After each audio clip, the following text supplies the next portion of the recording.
Christian church Bhopal की ओर से इस आध्यात्मिक वचन की सेवा में हम आप सबों का स्वागत करते हैं। आज हमारे रूहानी चिंतन के लिए प्रभु के वचन को पढ़ने में हमारी अगुवाई श्री आशीष जैकब करेंगे। हमारे आध्यात्मिक चिंतन के लिए बाइबल में से मैं पढ़ूंगा पहला तीमुथियुस 6वां अध्याय 10वां पद। क्योंकि रुपए का लोभ सब प्रकार की बुराइयों की जड़ है, जिसे प्राप्त करने का प्रयत्न करते हुए बहुतों ने विश्वास से भटककर अपने आप को नाना प्रकार के दुखों से छलनी बना लिया है। आमीन। परमेश्वर जो आदर के योग्य है, आइए इस गीत के द्वारा उसकी महिमा करें।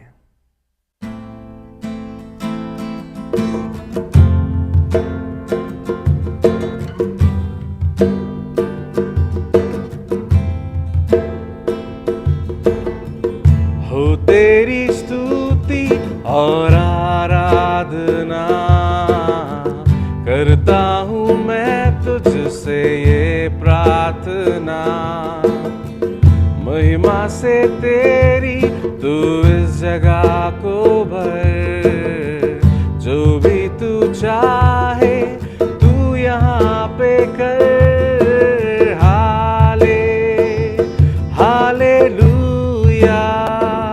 Hallelujah, hallelujah, hallelujah, hallelujah, hallelujah. करुणा से तेरी नया दिन दिखाता है, ढाल बनकर मेरी मुझे बचाता है। जब मैं पुकारूं तू दौड़ आता है, जब मैं गिरूं मुझे उठाता है। Hallelujah,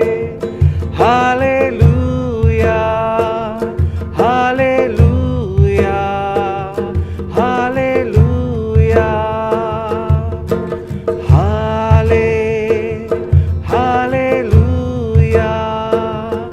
hallelujah, hallelujah.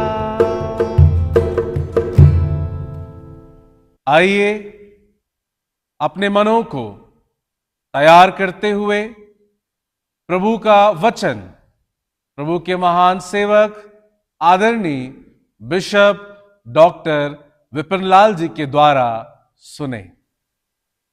हमारे आध्यात्मिक चिंतन के लिए पहला तीमुथियुस की पत्री उसका 6वां अध्याय और 10वें पद में यूं लिखा है, क्योंकि रुपयों का लोभ सब प्रकार की बुराई की जड़ है, जिससे प्राप्त करने का प्रयत्न करते हुए बहुतों ने विनाश से भटककर अपने आप को नाना प्रकार के दुखों से छलनी बना दिया है। ये संत पौलुस अपने युवा प्रभु के सेवक, अपने पुत्र के समान एक बड़ी शिक्षा तीमुथियुस को देता है और वहां पर लिखता है, उसे कहता है कि रुपयों का लोभ सब प्रकार की बुराई की जड़ है। जब मैं इस वचन को पढ़ता हूं और पौलुस के मनों में उठने वाली आने वाले दिनों की उन तमाम बातों पर विचार करता हूं और आज की परिस्थितियों में होने वाली सेवकाइयों का मूल्यांकन करता हूं, तो कई बार मैं अपने आप में निराश होता हूं और अपने आप को बड़ा कमजोर सा महसूस भी करता हूं। लेकिन पौलुस कहता है कि रुपयों का लोभ, मेरा विषय केवल रुपया या धन नहीं है, सोना चांदी ही नहीं है, लेकिन हर एक वे बातें हैं जो हमें परमेश्वर की महिमा, सेवा और संगति से हमें दूर ले जाती हैं। यदि बाइबल को पढ़ें तो धन कभी भी विनाश का कारण नहीं बना है जब तक हम उस धन की अधीनता को हम स्वीकार ना कर लें। लेकिन धन हमेशा बाइबल में परमेश्वर की आशीषों के साथ भी जोड़ा गया है।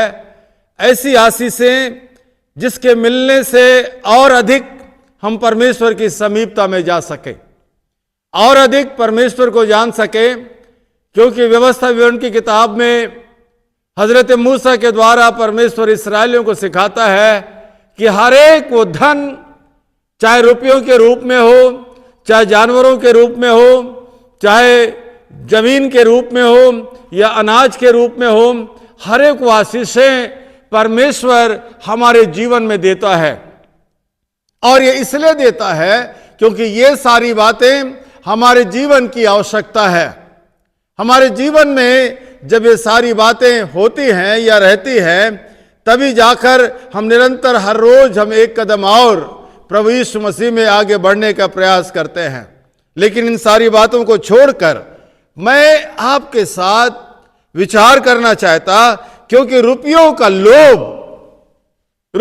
लोभ आज कितने बड़े बड़े प्रभु के सेवकों के बारे में हम सुनते आ रहे हैं, देखते आ रहे हैं, जिन्होंने जीवन में एक अच्छी शुरुआत तो की, लेकिन एक लंबे समय में जब परमेश्वर ने उन्हें सब कुछ दे दिया, सब कुछ पाने के बाद में आज वो प्रभु की सेवा से दूर हो गए, प्रभु की आशीषों से दूर हो गए और प्रभु की उस बड़ी महिमा से दूर हो गए।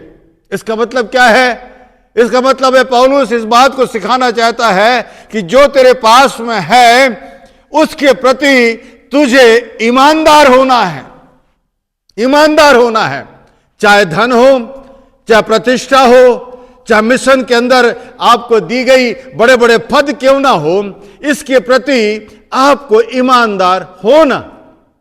हम ईमानदारी को मात्र स्लोगन के रूप में, ईमानदारी को मात्र प्रचार के रूप में करना चाहते हैं, लेकिन जो हमारे पास में नहीं है उसके प्रति हम ईमानदारी को प्रकट करते हैं, लेकिन जो हमारे पास में है उसके प्रति हम ईमानदार नहीं बन पाते। जो तेरे पास में है, पौलुस कहता है कि जो तेरे पास में है वही तुझे आशीष दिलाएगा, और जो तेरे पास में है वही तुझे प्रभु से दूर ले जाएगा। दोनों बातें।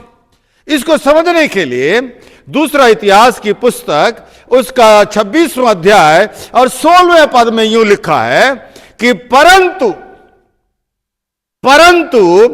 जब उजिया सामर्थी हो गया।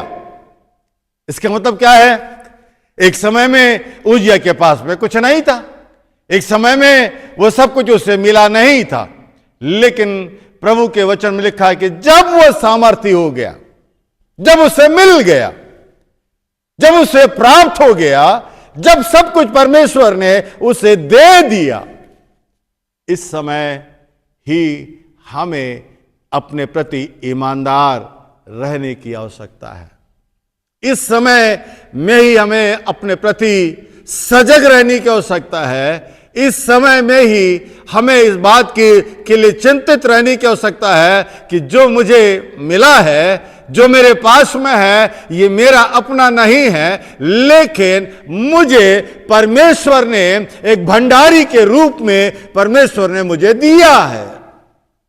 लेकिन ईमानदार ना होने के कारण उसके आगे लिखा है तब उसका मन फूल उठा।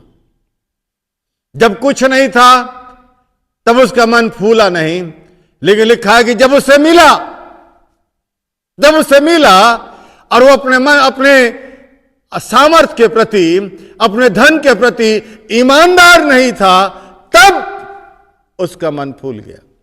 मेरे मित्रों, धन में बहुत बड़ी सामर्थ है, प्रतिष्ठा में बहुत बड़ी सामर्थ है, संसार के सम्मान में बहुत बड़ी सामर्थ है। इतनी सामर्थ है कि आपकी भाषा शैली भी बदल जाती है। इतनी बड़ी सामर्थ है कि आपका रहना सहना भी बदल जाता है। इतनी बड़ी सामर्थ है कि आप भूल जाते हैं कि आप कौन हैं। इतनी बड़ी सामर्थ है कि आप अपने आप तक को भूलने लगते हैं।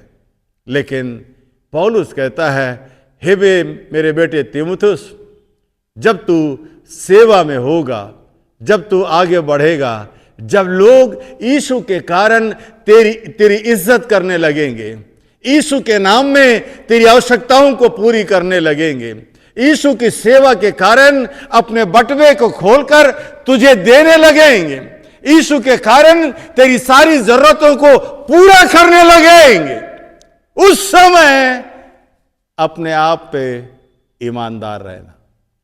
धन खराब नहीं है कि धन का लालच आदमी को बर्बाद कर देता है।